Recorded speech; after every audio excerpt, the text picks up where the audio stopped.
Okay, maybe I will give us this reminder to have our stuff. If you don't already, we'll use our journal. And you might like some tea. And today we're going to use whatever you have, cushions, pillows, rolled up blanket. Somebody was mentioning last week that they were cold and they wanted a blanket by the end. I don't know if we'll have that problem this week, but maybe, you never know. Maybe you have all the windows open and you'll be lying still and getting chilly, that kind of thing. And we have our option to use our oils, and maybe we can have a Kleenex, a tissue as well. And as I always try to remember to check, making sure that our phones are turned off if possible, so that we can take this time for ourselves.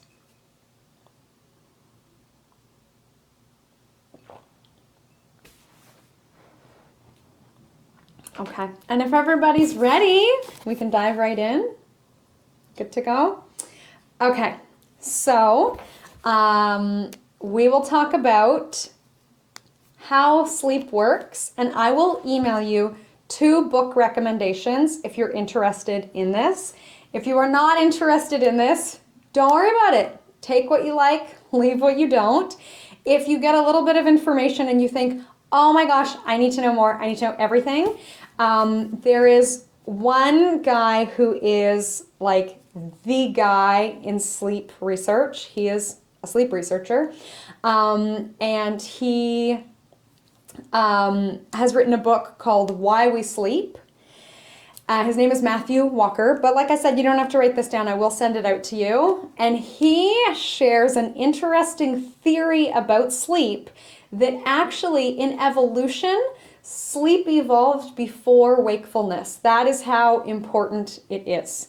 I don't know what a world would look like with all creatures asleep, although there is this, joke that most people are walking around, half asleep until they discover yoga or something like that, and they are awakened conscious beings.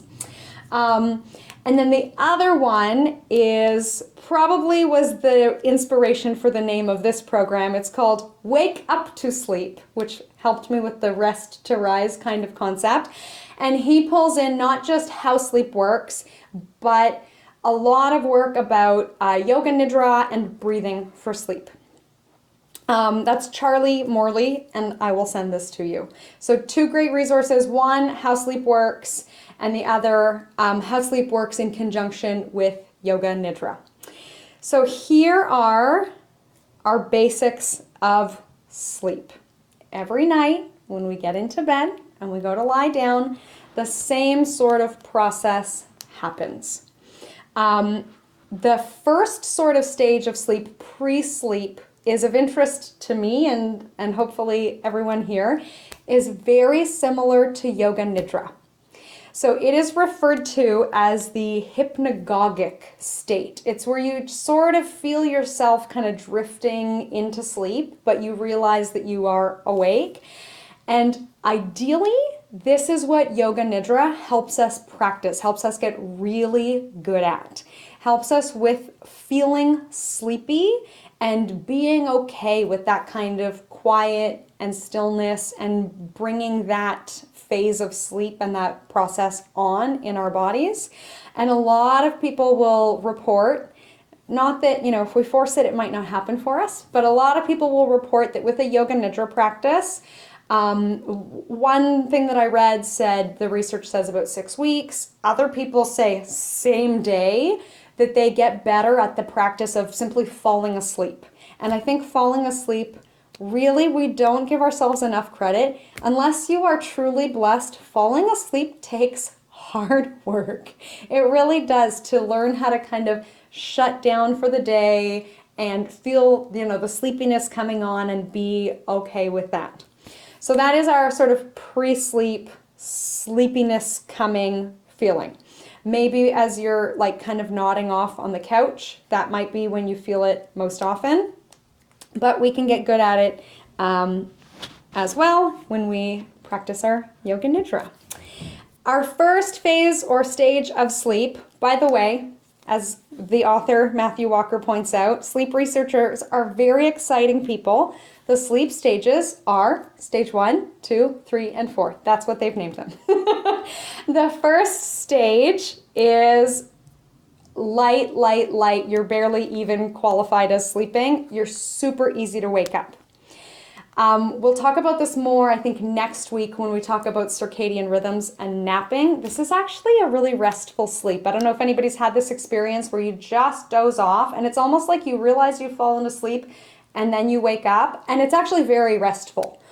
Or on the flip side, you've just fallen asleep and something wakes you up and it's so restful you're up for like 3 hours. Yeah, that is our first stage of sleep. And it's tough to know, like, when does that moment happen? You're watching someone and you have no idea of knowing if they're just there with their eyes closed or if they've started to fall asleep, right? But there's a lack of muscle tone that comes into the body as sleep comes on. We then move into light sleep, which has its own benefits. But usually the focus of the stages of sleep are the third and fourth. Deep sleep, which is if you've been wakened out of a deep sleep, you know, because you're probably drowsy and confused. This might be when, a noise wakes you and you're not quite sure where you are or what time of day it is. And this stage of sleep is fantastic for tissue repair, building bones, and our immune system. This is that stage of sleep where you have a complete lack of muscle tone. The body is motionless, not moving. Probably undeniably, that person is asleep if you take a look at them. Differently, when we move into the fourth stage of sleep, this is our dream sleep. This is where you see the eyes moving behind the eyelids. You might notice that someone's breathing quickens if it's somebody asleep in the same room as you. You may have seen this in your pets at home. This is where they start to run in their sleep. Movement comes, you do have a little bit of muscle tone happening. And this is actually, it was believed that dreams were fairly useless for a while in psychology. And more recently, they're like getting the reputation that they deserve. This is really important to learning and memory. So often people will find out about the stages of sleep and say, well, why not just like aim for deep sleep? We get most of our deep sleep in the first part of the evening. Predominantly, we still dream in the first part of our night's sleep and mostly dream sleep in the later part of the evening. Like your last 90 minutes of sleep, if you get a full night's sleep, lots of dream sleep. So people will often say, well, if deep sleep is like so great, why don't I just get deep sleep? I'll just sleep like 5 hours and get up and like that'll be good. It's restorative, my tissue is repaired. I don't need to learn anything new. Who cares about my memory, whatever. But if you put people in a sleep lab and you have deprived them of sleep for a couple of weeks, you only let them sleep 5, 6 hours, there's a catch-up period that happens. That dream sleep is so important. When you let them spend more time sleeping and catch up on that sleep through a brain scanner, more dream sleep happens. And there's an interesting study that sort of looks into the value of this, is often we think like we don't want to have stress dreams, right? That classic, you're in high school and you can't find your pen and the exam is in 5 minutes. So there was a study done on university students, as so many studies are done because they're held at universities, and they asked people about their dreams and sleep during the exam period, leading up to exams.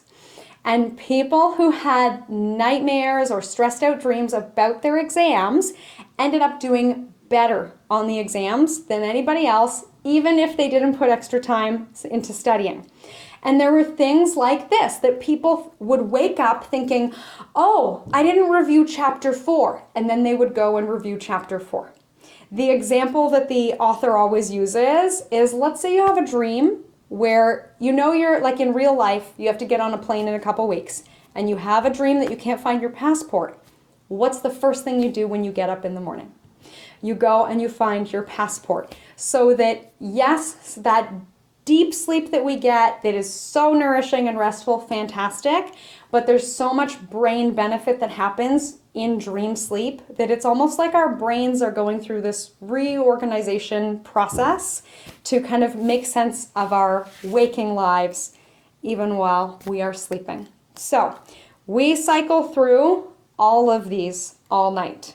That light sleep where we might wake for a moment in the middle of the night.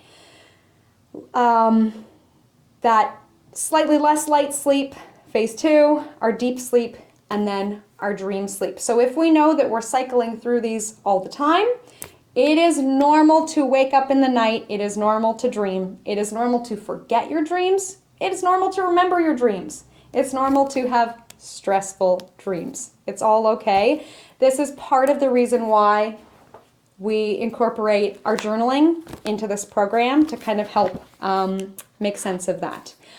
Melissa, I saw your hand. Yes, okay. This dream conversation is extremely interesting, and I always am curious about dreams. So what about people who, okay, so I'm a very vivid dreamer every single night, no matter what. If ever I don't dream, I'm like, what happened? But then so many people are just like, I never dream. Never, ever, ever. Does that mean they're not achieving that last thing, or they're just not remembering them? Okay, I will give you 2 answers, the yogic answer and then the other answer.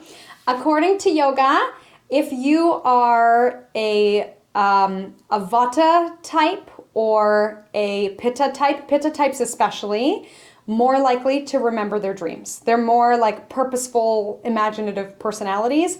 Kapha types, less likely to remember their dreams. That they are, how can I put this? They're often more deep sleepers, and it takes longer to form a memory. So Kapha types have often described to me as they're waking up, it's kind of like they're grasping at fading mist, and they know they had a dream, but like it's just gone.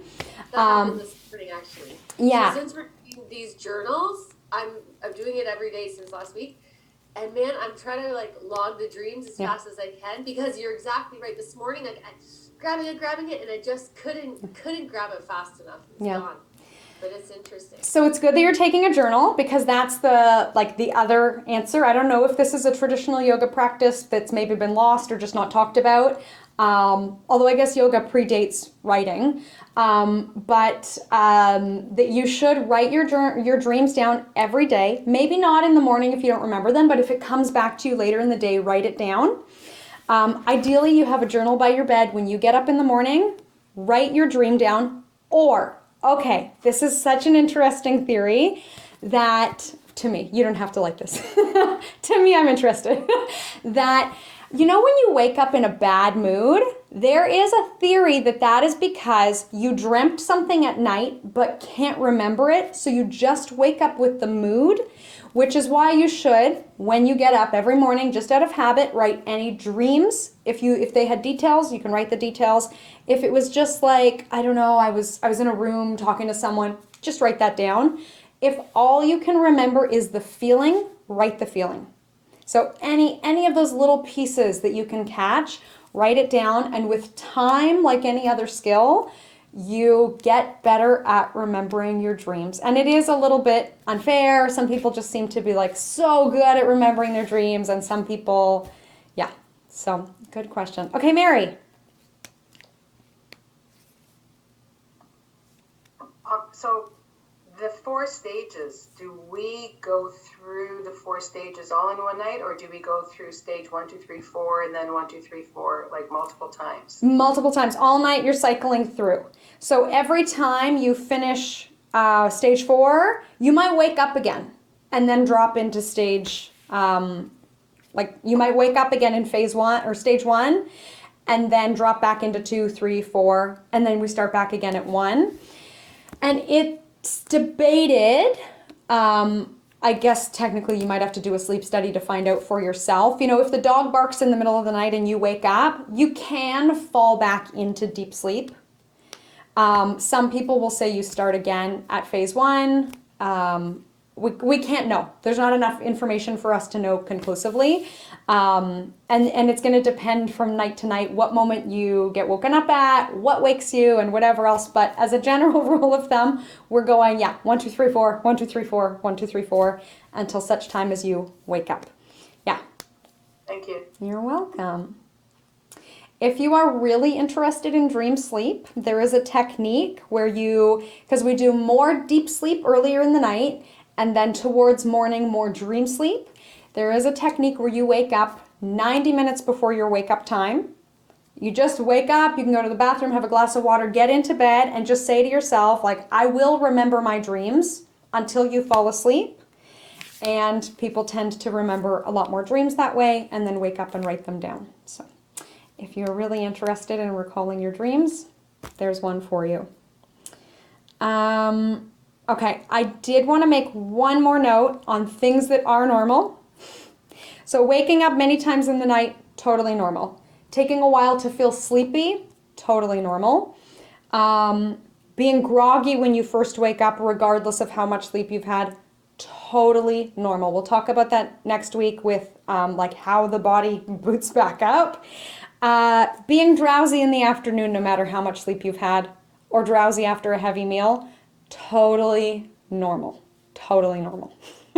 So you are not underslept if you just had Thanksgiving dinner and you're dozing on the couch, or Thanksgiving lunch and you're dozing on the couch. If it's a hot summer afternoon and you just can't stay awake. Does anybody remember, like in school, the teacher would turn the lights off and you have to copy from the overhead projector? It's the last week of school and you can't keep your eyes open.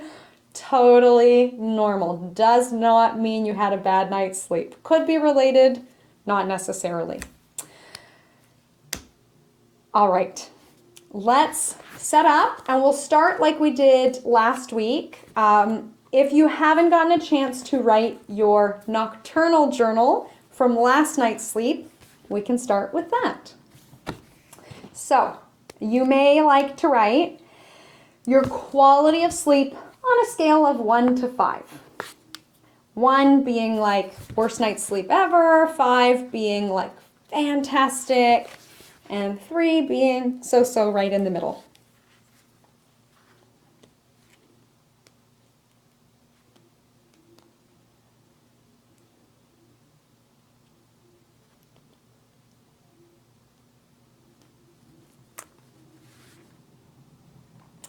And on the note of dreams, if you can recall any dreams you had last night, or the feeling that you had when you woke up. Sometimes I feel like we have this sort of like emotional gunk that wakes up with us. And maybe by writing it down, it can help to lift that feeling.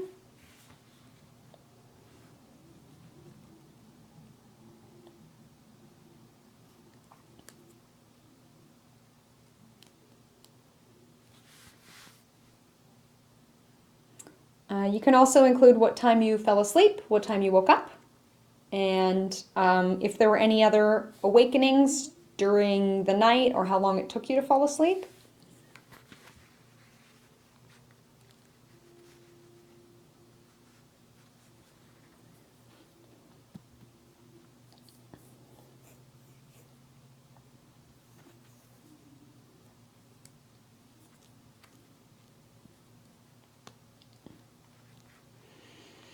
And then any other thoughts about your night's sleep, quality of sleep, if you took a nap today or the day before even, or anything you did before falling asleep that you think may have had an impact on it.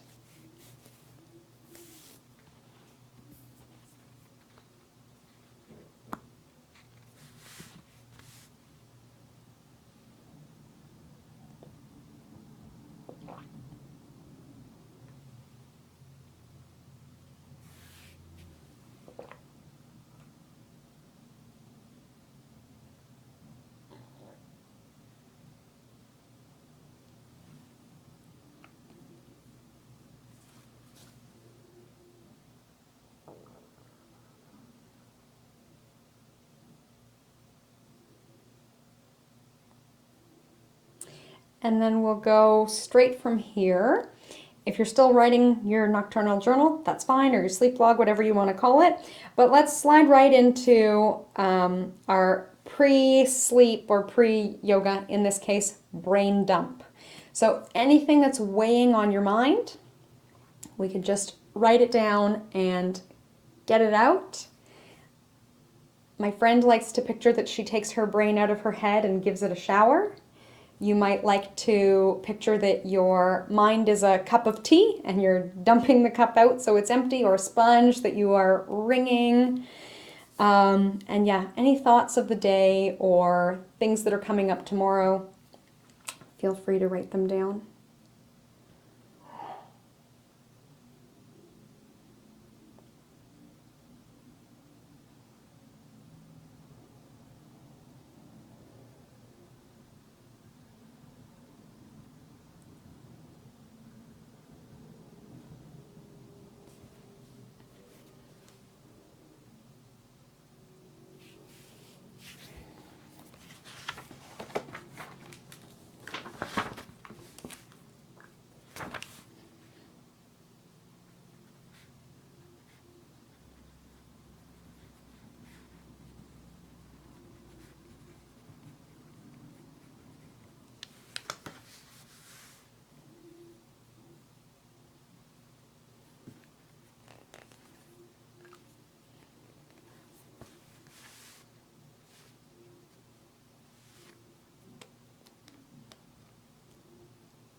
And that is the last thing that we're going to do before we close our journals and put them away.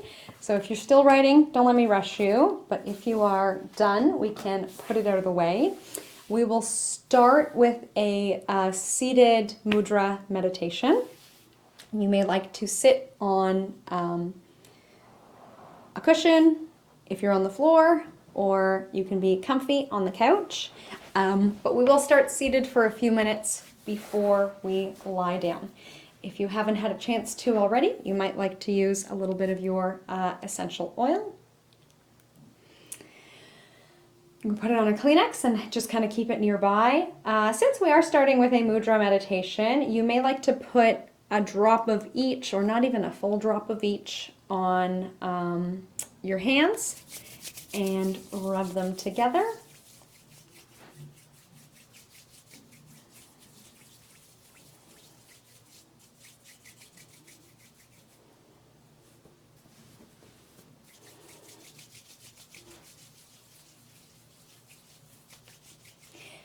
And it can be a nice way to relieve stress, to exhale from the mouth,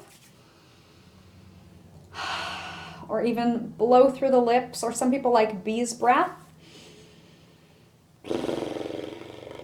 or like a humming, to relieve any kind of stress and relax the face. And I'll lead us through a basic 3-part breath. And our mudra for today is supposed to enhance our breath practice. So it is called the Vayu Mudra, and in Sanskrit, the language of yoga, Vayu is usually translated as a wind. So it's perfect for a breath practice. And we take our thumb to hold down our first finger and our other fingers together. Same thing with the other hand. Excuse me, and then we can just leave our hands resting down. Since we did just use essential oil, you might like it up a little higher, but then we can keep it wherever it's comfortable. So thumb over first finger, other fingers can just relax. We can rest our hands down. Option to close our eyes if we're comfortable, and I am going to throw our music on.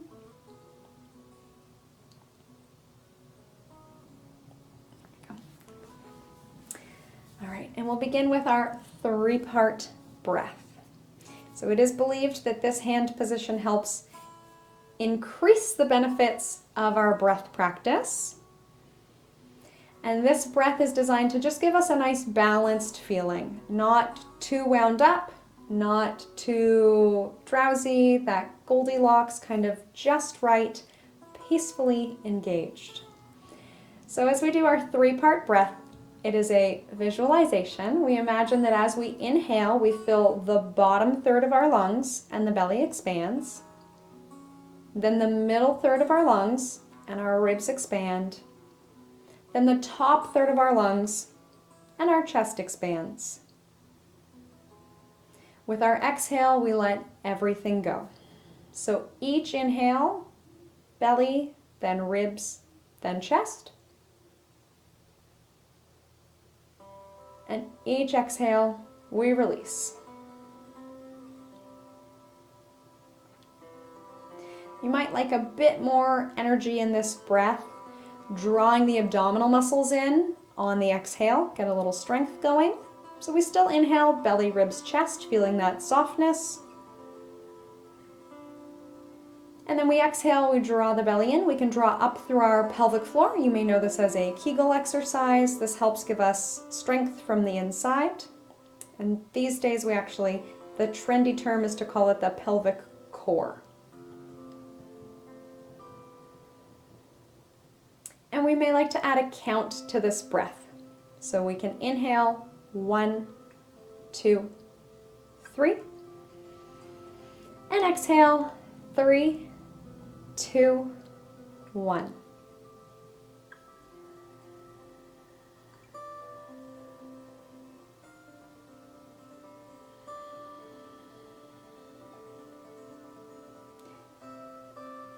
And keep going with that pattern, belly, ribs, chest. Emptying out, chest, ribs, belly. You may feel it in the reverse order on the inhale or the exhale. That is totally fine. But this helps us to get a more conscious, full kind of yoga breath. And since our inhale is matching our exhale, we should be pretty balanced in our energy. Like I said, it's not going to make us too drowsy just yet.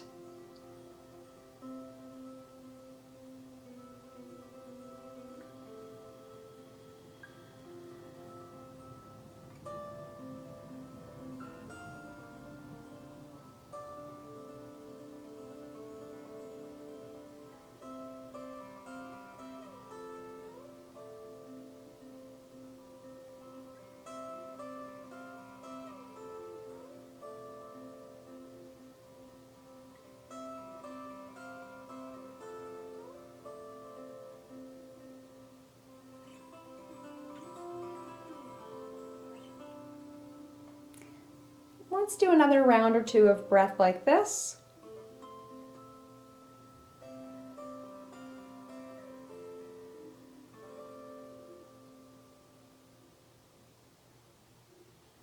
And when we're ready, we might like to rub our palms together once more.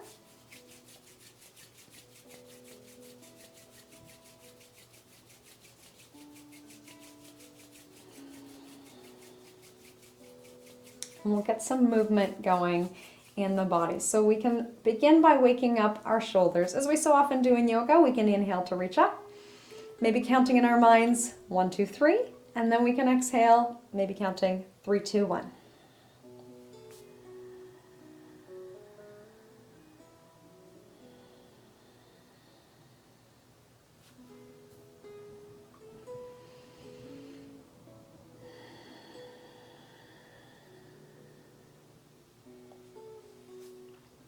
Let's bring hands to heart.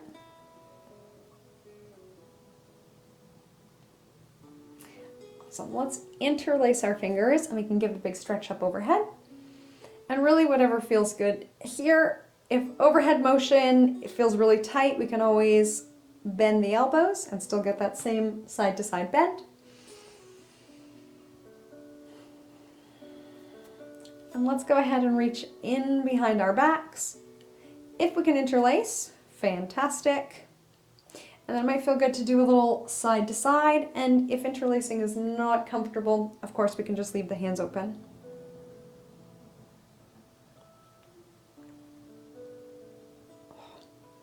And we'll come back through center and we'll do a little bit of side to side lateral flexion.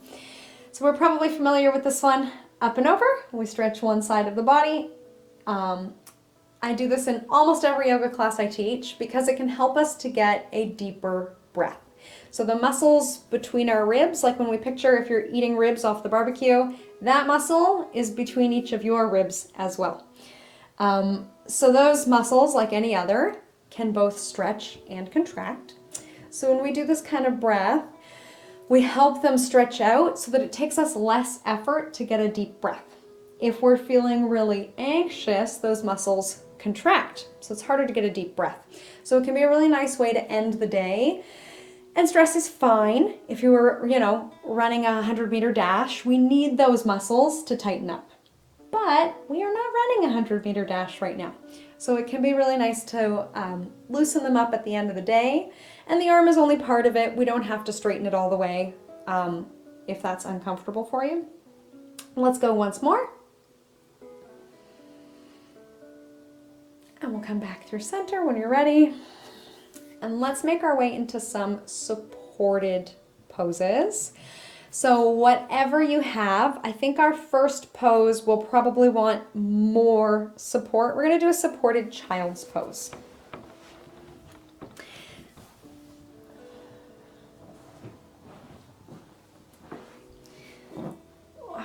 So for supported childs, depending on who you are, and we'll be here for a couple minutes, so no rush to instantly get into your supported child's pose. We'll have some time to get into it, feel it out and make any adjustments, and then hold it. So with each of these poses, we'll have time to figure it out. For supported childs, we want something to kind of lift us up, so it might feel like we're in more of a fetal position than a child's pose. Often the common happy place is to have a support under the chest. Depends on your body proportions, what you'll need, but often something cozy under the chest to hang on to. So I have 2 bolsters and then a blanket, which is pretty high, and it's catching my head as well as my body. And then you may like for the knees to be more comfortable, and this one's maybe not quite so graceful to sort out, a towel or a blanket under the knees.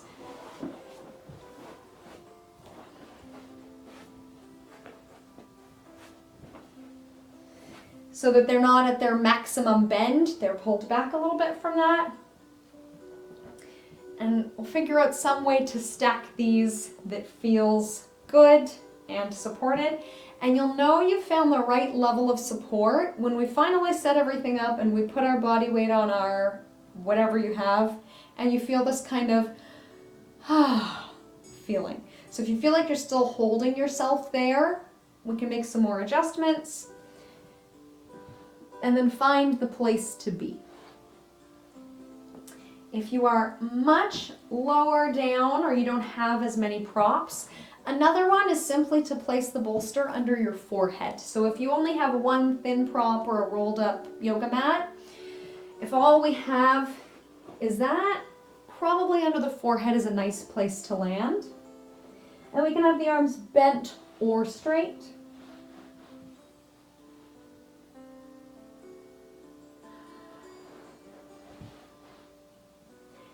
And then as you settle in, you may find you want to adjust a bit more. It is possible to do this seated even on the end of a bed, just lying over your thighs like child's pose. And I will, if anyone is in a chair at home or maybe sitting on the edge of a bed, I will show us what that would look like. And we could take some kind of prop or support across the thighs and hang.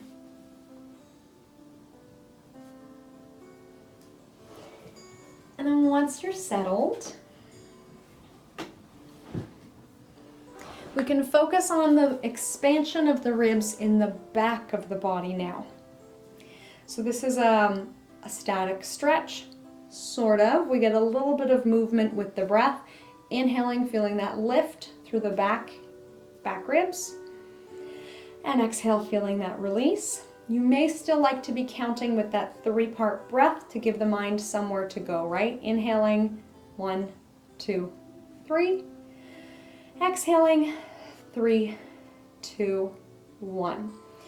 And hopefully, since the back is getting a gentle stretch, as we stay here for about a minute and breathe, the muscles of our back will get a chance to release and stretch out, and then we can breathe more deeply. Fun fact, we actually have a little bit more lung capacity in our backs than in our fronts.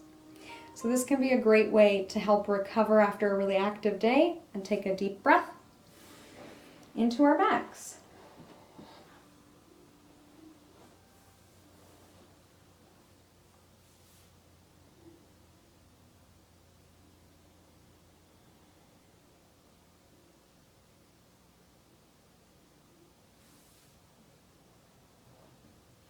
And let's take maybe a couple more breaths.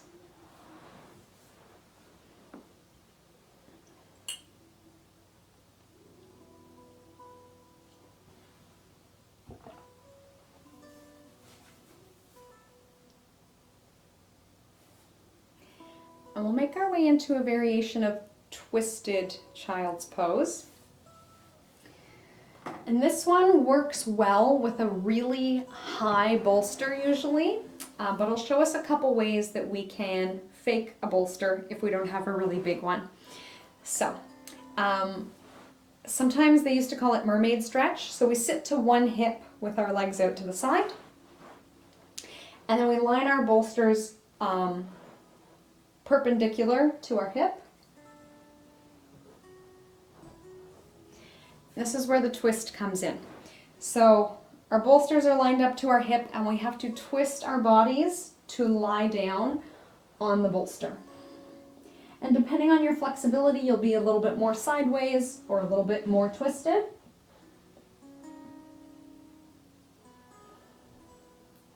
And it might be super comfortable with a low bolster. If you feel you need a lot more to hold you up, we could do it seated, just twisting and using our arms to hold us up. If you're in a chair, same idea. You can kick the feet to one side and twist in the chair, maybe holding onto the back of the chair to make it more supportive and less effort. I don't know, depending on what your setup is like at home, if anyone's on the floor by a couch, you can actually do the same kind of thing with a couch or a chair. Sit to one hip and then turn and twist to rest on the couch.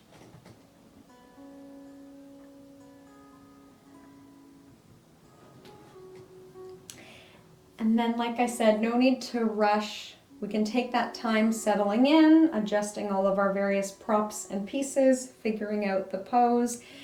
But the main idea, at least for this evening, is to get some rotation going on in the torso. If we're focusing on moving the rib cage so we can breathe more deeply, then that is what we're getting here. So as we get a rotation, we are lengthening some of our abdominal muscles and some of our back muscles. And then when we turn to do the other side, we'll make it match, right?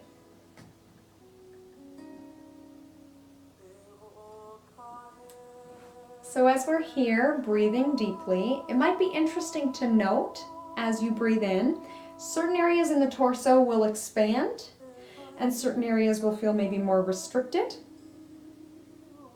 And then as we do the other side, it'll be balanced out.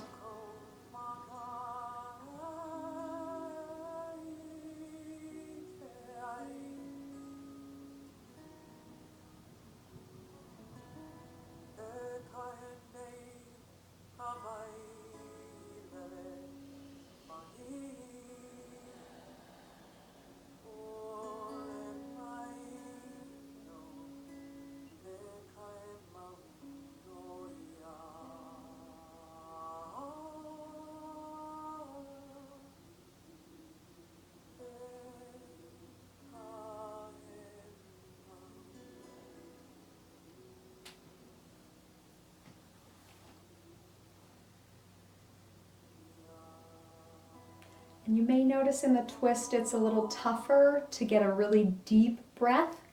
That is because, kind of similar to a washcloth, if we twisted it, it's tighter, right? We're tighter in our twist. And then after we come up, it should make it a little bit easier. We are going to switch sides. And you may like between sides to loosen the hips up a little bit, do a little windshield wipe. And there's no fancy technique. We could shake the legs out as well. And then I'll walk us through the other side.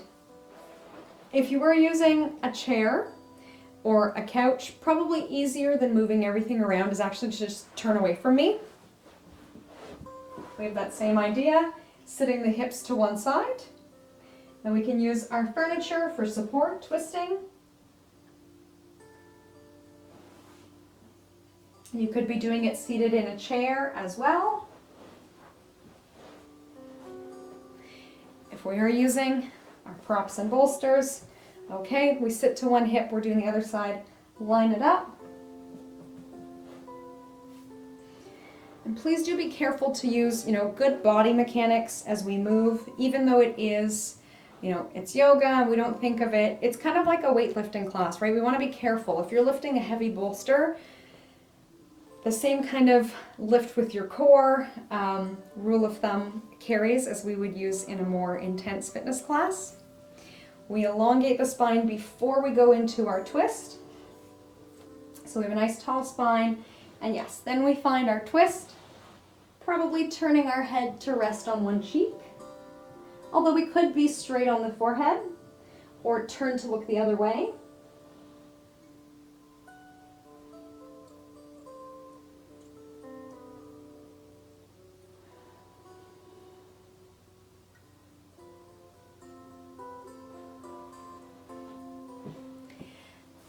And then as we hold, maybe adjusting the more you settle in.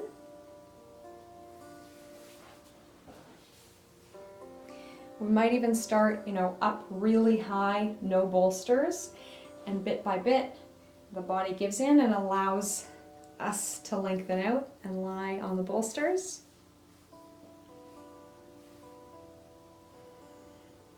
And again, we can notice the areas that we feel the expansion on our inhale are probably the areas that we felt restriction on the first side. And wherever we feel restriction, that's probably what we stretched when we were on the first side. So as we're here, we can lie and notice our breath. We can notice the feeling of our body's weight on the bolster. And we'll spend just a couple more minutes here.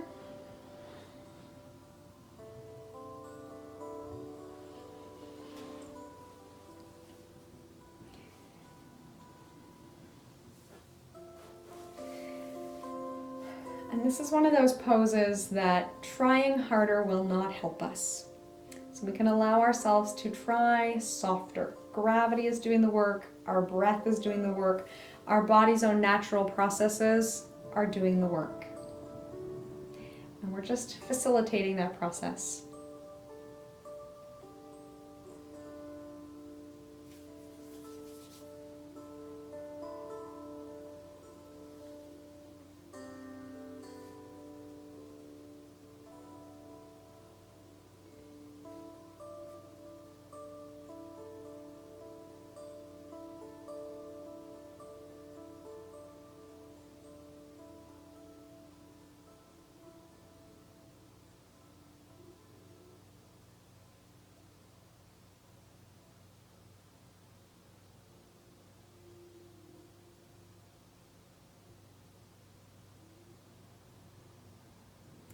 So when it feels like both sides match, I'll give us the option to do whatever we feel the need to do.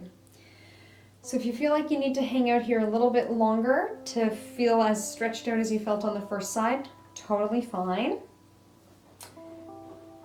And when you're ready to come out, I encourage you to do whatever feels right at the moment. So you may feel like a little cat and cow, or what's sometimes called side cat, looking over one shoulder at a time. You may like a down dog, or any other movements to get at any final kind of restless energy of the day.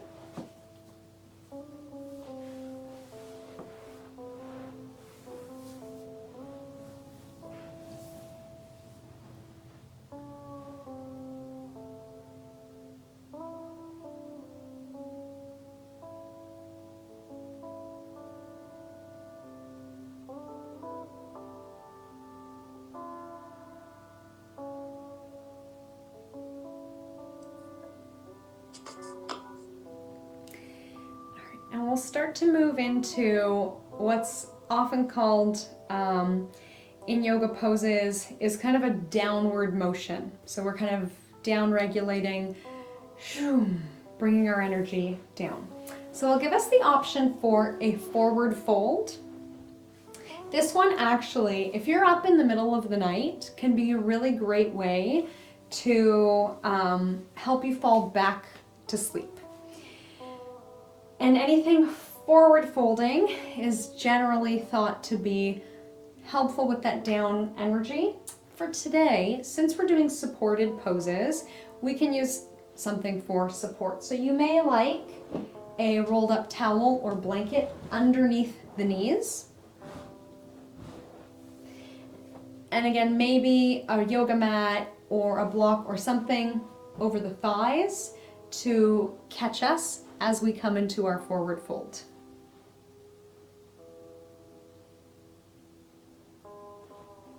So normally we would do, a forward fold with nothing. Now we have a little bit of extra support to catch us. Some of you may like more support, being higher up, more of a bent knee, more of a rounded back. And some of us may like less support, something thinner under the knees and something thinner across the belly to catch us.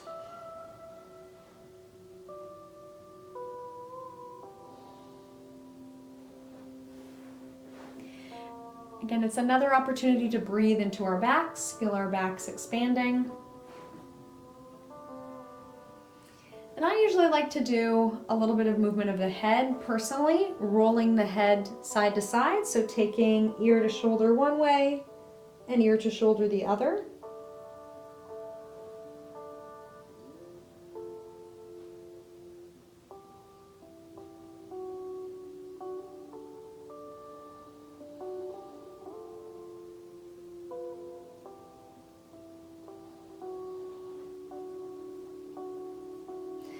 And I'll lead you through a sinking breath. So stay as you are.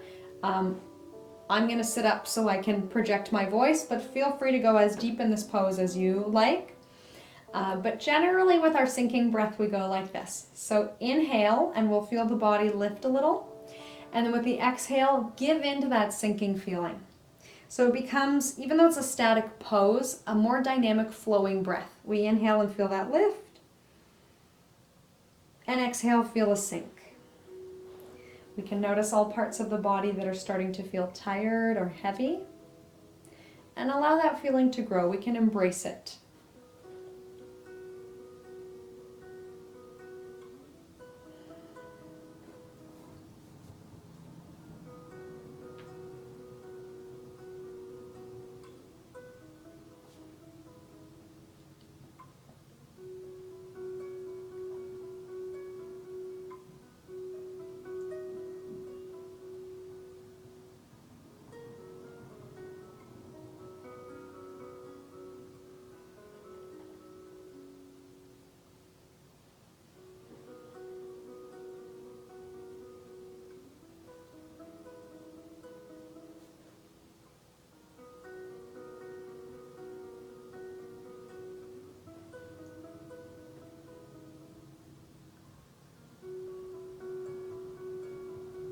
To create balance, let's move in the opposite direction.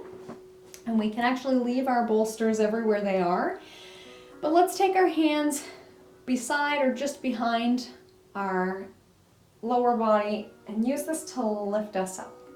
So sort of like we're at the beach, getting a great tan, that kind of idea. We're lifting our hearts to the sun. And we can do this with a straight leg or a bent knee. We might like the feet narrow or wide.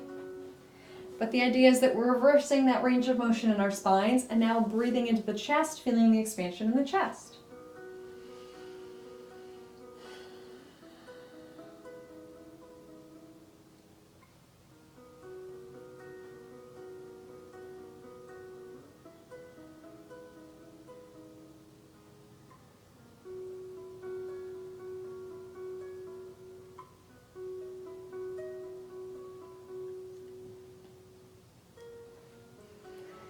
We've got one more seated pose.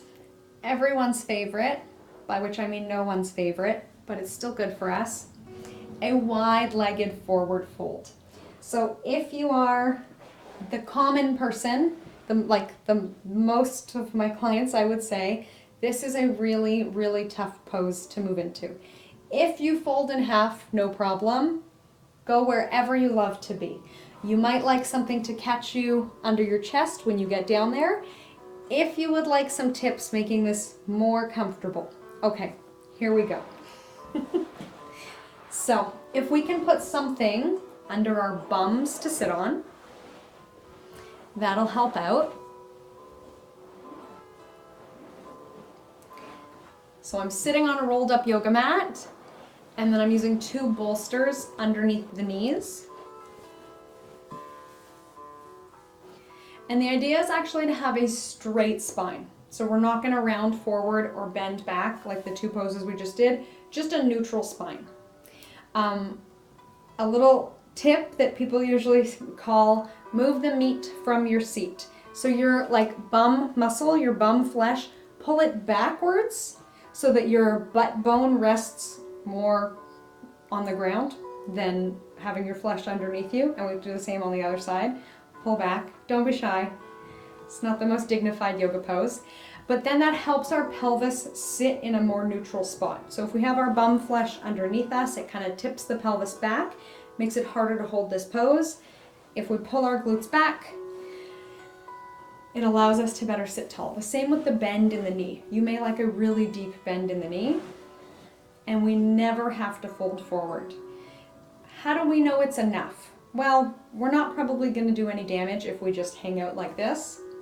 If we'd like more sensation, of course, we can come forward as long as we keep that straight spine. If we need more support, we can have our hands either in front or beside to push down and keep us tall.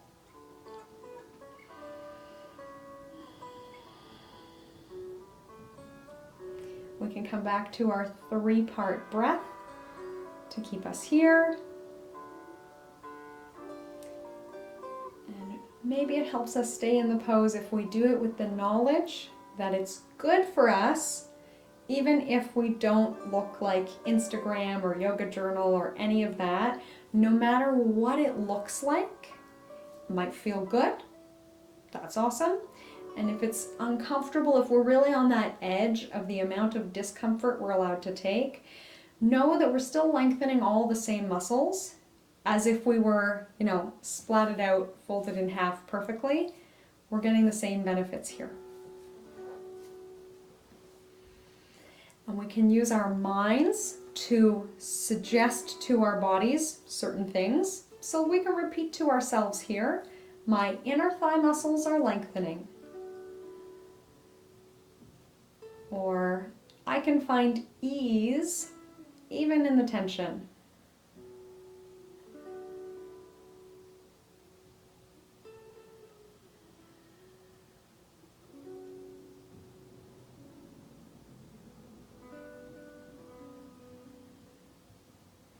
Again, we can use our sinking breath on our exhale, noticing how heavy our legs are feeling that sinking feeling.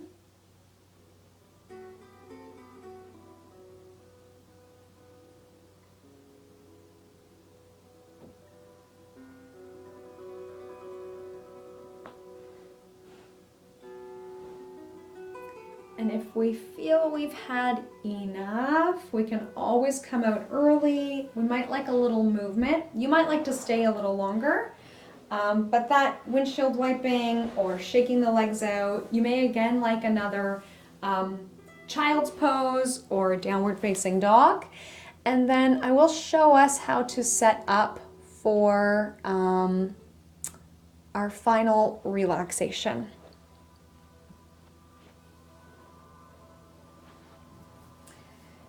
So, like I said, no rush. You might still want to get some movement or let some energy out. I often like to finish in a supported fish, which is Lying on our backs puts us into a little bit of a back bend, just a bit. Normally when we lie down in our beds, if your mattress is squishy, it rounds us forward, or if you sleep on your side. But the great thing about supported fish is it brings us into this kind of confident posture. So, and I should have thought ahead before I wore all black clothing and got a black mat. I'm just gonna grab my green one.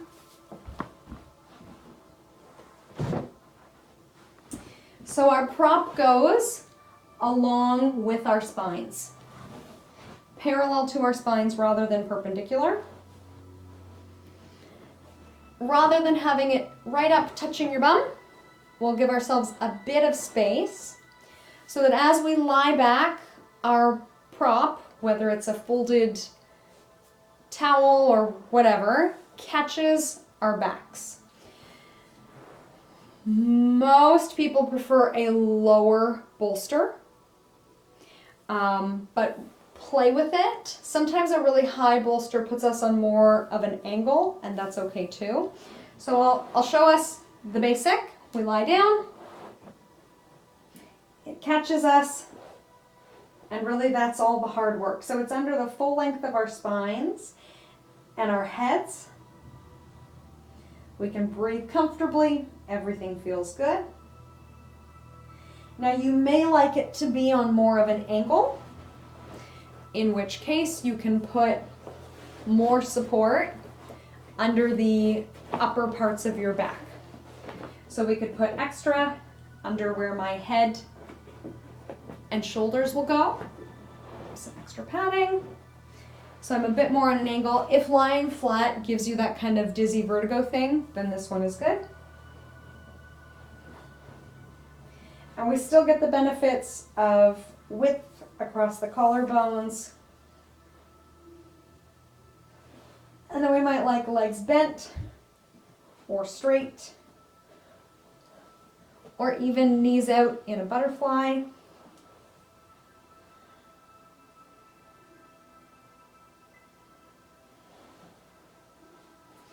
And that is our last pose of the evening.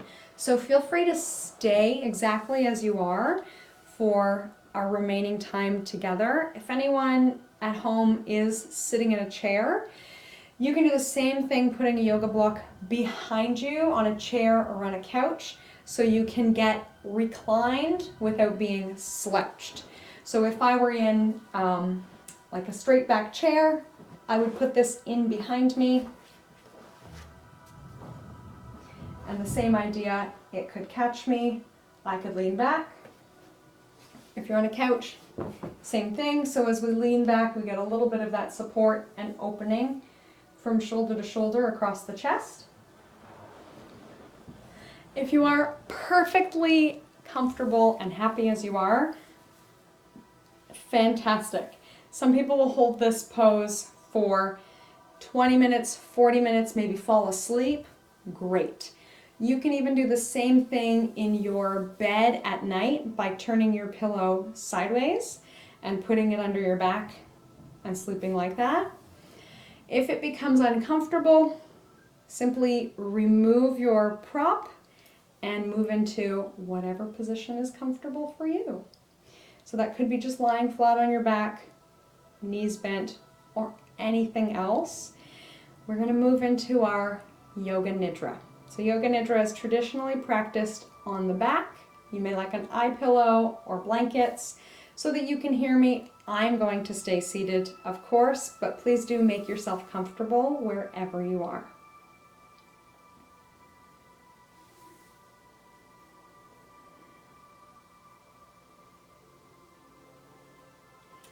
And like I said, take your time, but when you do join us, or if you're there already, let's all begin with our breath. And let's start with that sinking breath. So on our inhale, we might feel the body lift slightly. And then on the exhale, noticing all parts of the body that are touching the surface beneath you. Doesn't matter if it's in a chair, lying in bed, the couch, the floor. Noticing all the points of contact between your body and the floor. And with each exhale, noticing how heavily these points rest into the earth. Each exhale, the body gets a little heavier. We don't need to hold ourselves here. We can be held by the earth and gravity, knowing that to the earth, we are as light as a feather and easy to carry.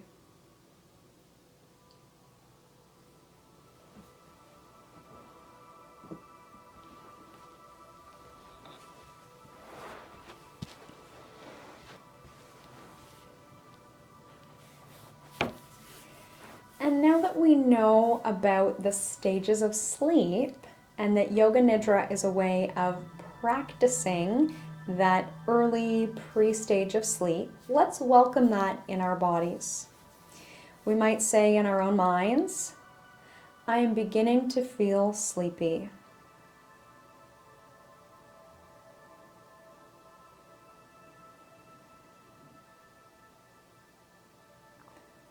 Or I am okay with the feeling of sleepiness.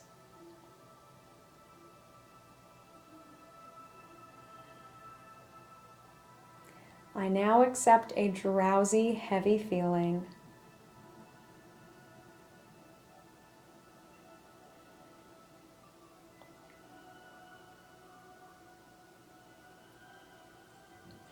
If we'd like a more technical term, we can say to ourselves, I now enter the hypnagogic state. I now enter the hypnagogic state.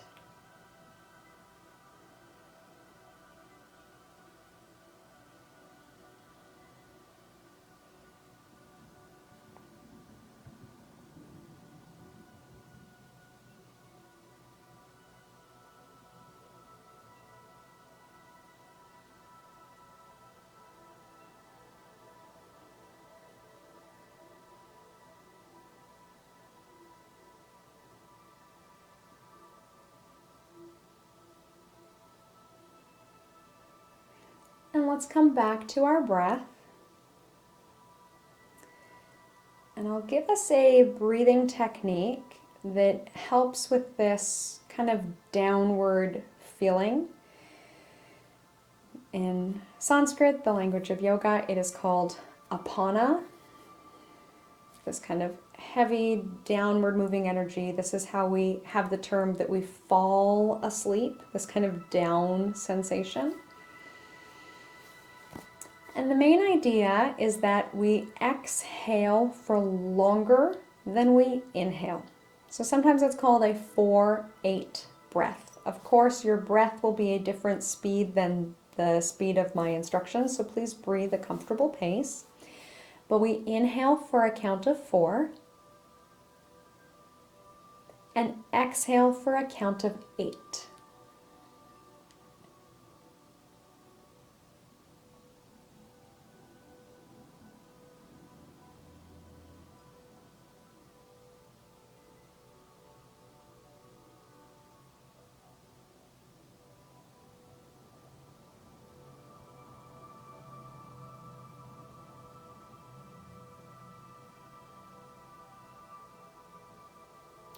You may even like to sort of imagine in your mind's ear that sound that we hear in the movies when like a spaceship is powering down every time we breathe out.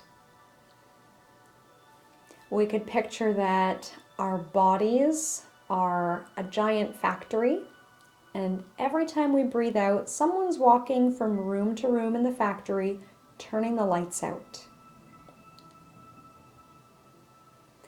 Each exhale, another set of lights gets turned out. And we let this drowsy, hypnagogic state come upon us.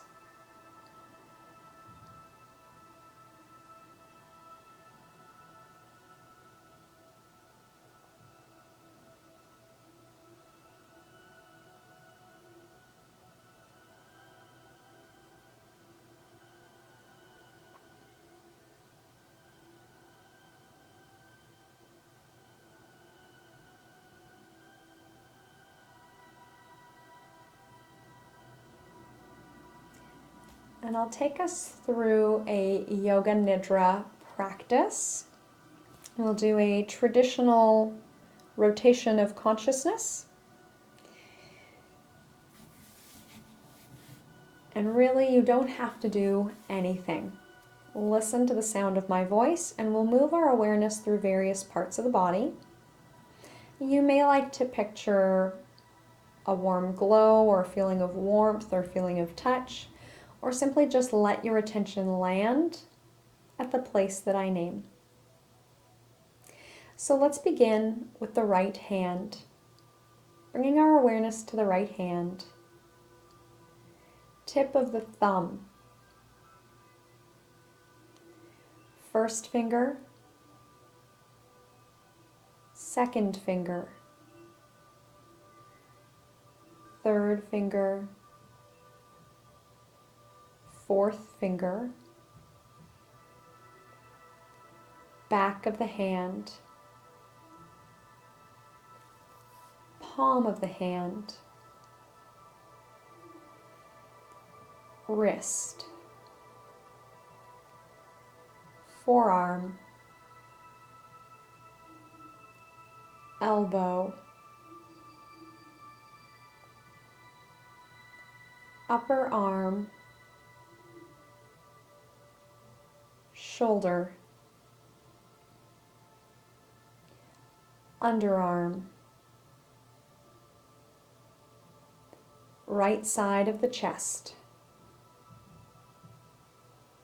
Side of the waist. Right hip. Thigh.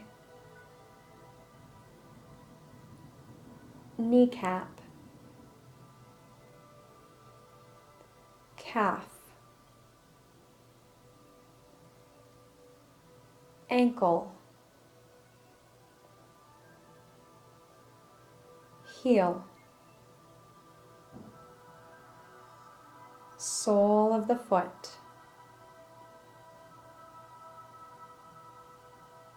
Top of the foot.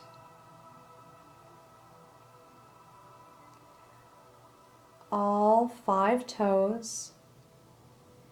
Big toe. Second toe. Third toe. Fourth toe.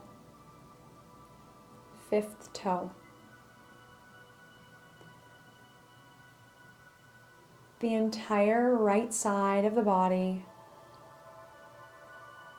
allowing it to land more heavily, planting into the earth.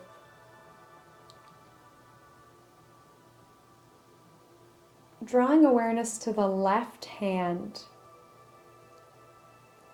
tip of the thumb, first finger, ring finger,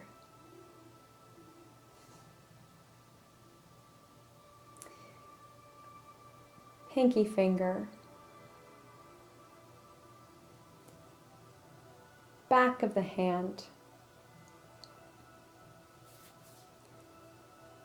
palm of the hand,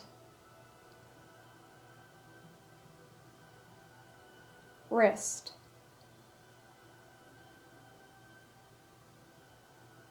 forearm, elbow, upper arm, shoulder, underarm, left side of the chest, side of the waist, left hip,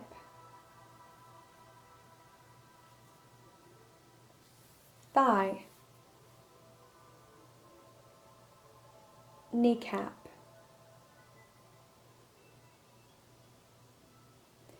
lower leg, ankle, heel, sole of the foot,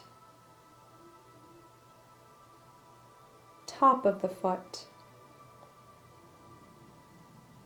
all 5 toes, big toe, second toe, third toe, fourth toe, fifth toe, the entire left side of the body, allowing it to rest more heavily into the earth.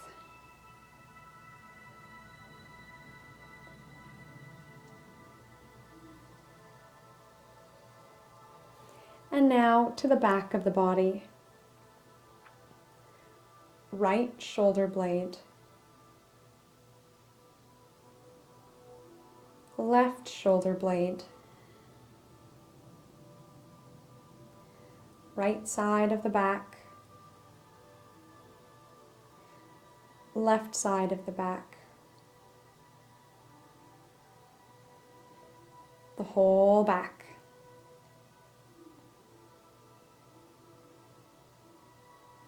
The spine,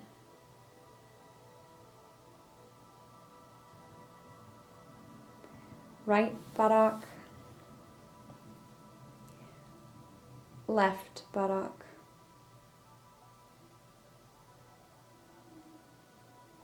the back of the legs,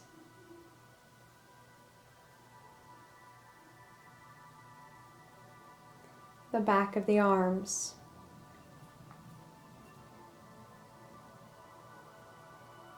the back of the head,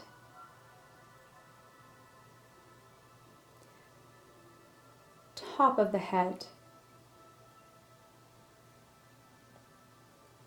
forehead,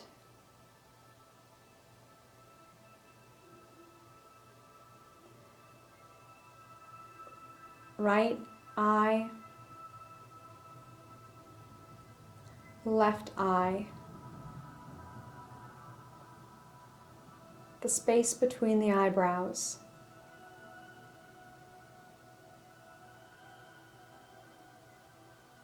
the tip of the nose,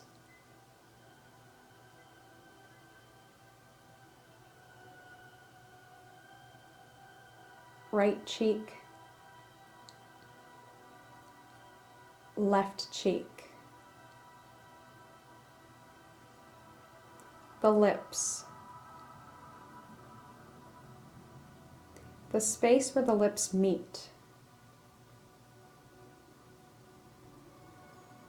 the tongue, the chin,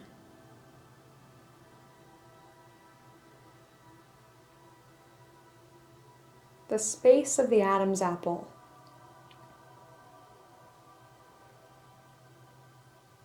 right collarbone, left collarbone, the space where the collarbones meet, the breastbone,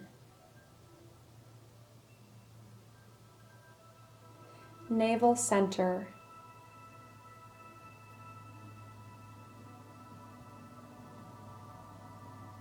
coming back to the breath.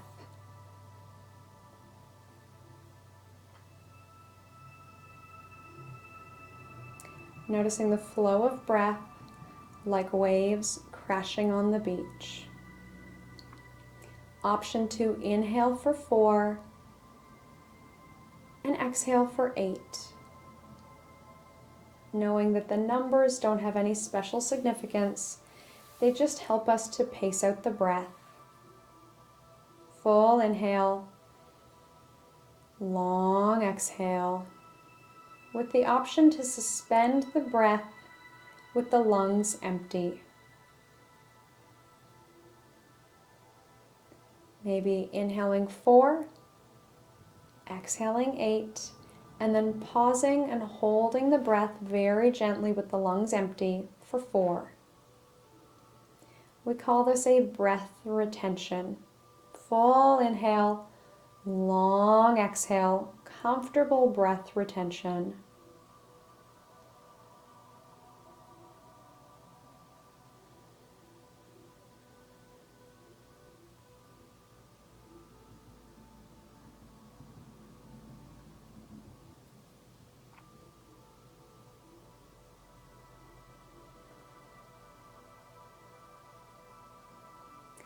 Let's keep going with this or any other comfortable pattern of breath.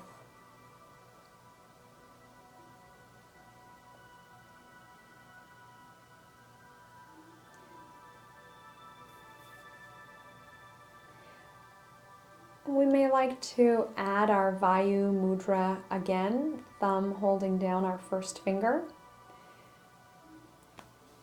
Sometimes our hands are feeling a little fidgety and it's something to do, knowing that that's just an option.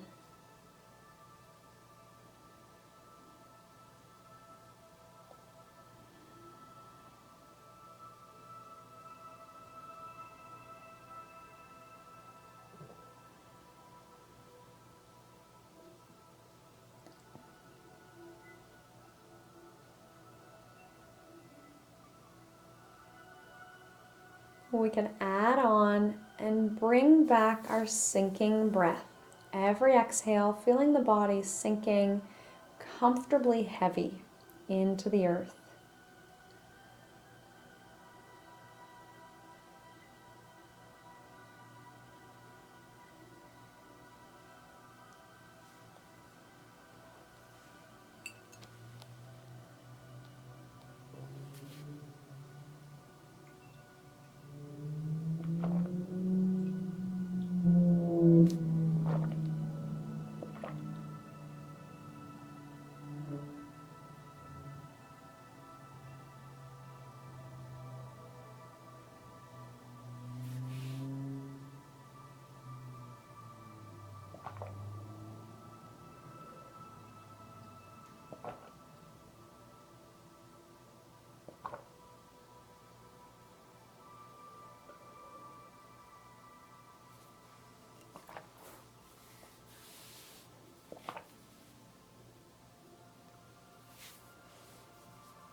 Feel free to stay exactly as you are as long as you like. If you would like to finish with me in an upright position, feel free to join me now.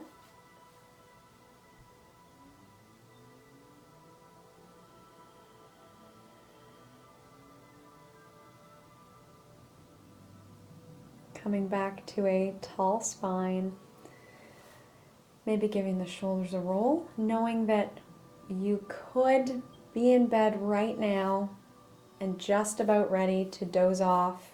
No need to join us. We'll end the call and you can go right to sleep. But if you're with me, we can bring hands to heart center. Thank you so much for joining me here this evening and choosing to spend this time with me and everybody else. From my light to yours, namaste.